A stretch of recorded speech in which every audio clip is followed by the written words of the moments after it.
She's a long way from her home in the Philippines, but Susan Tolentino was forced to flee when her husband was killed and a bounty was put on her head. Her identity is being hidden for her protection.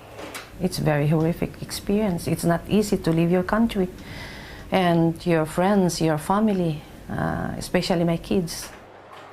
4 years later, she remains safe but desperately unhappy.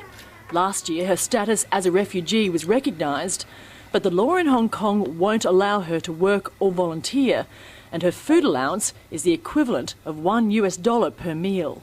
We experience being homelessness. We don't know where to go, and we experience to sleep at the park. You can feel that sometimes the whole world is against you. There are now more than 10,000 refugees in Hong Kong. That's an increase of more than 70% over the last 2 years. In a city where accommodation is expensive, many are forced to live in slums and tiny flats.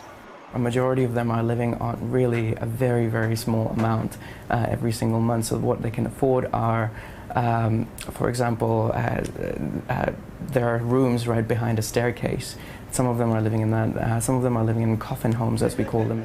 Christian Action is one of the groups helping to house and feed the growing number of refugees fleeing persecution and seeking protection in Hong Kong. Basic needs are taken away from a lot of these people, and that's really where the refugee community has to depend on community organisations like ours.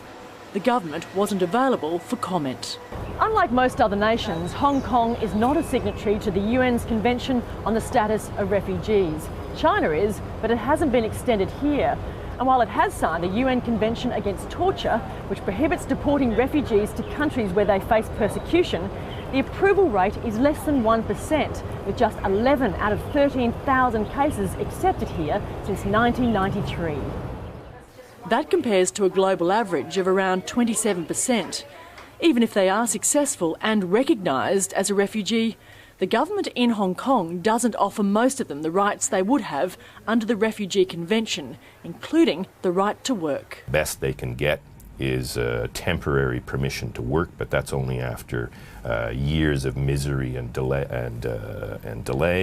and there's no proper status. For the increasing number of refugees now living in the city, some who fled persecution, the situation offers little hope to those wanting a new start. Sarah Clark, Al Jazeera, Hong Kong.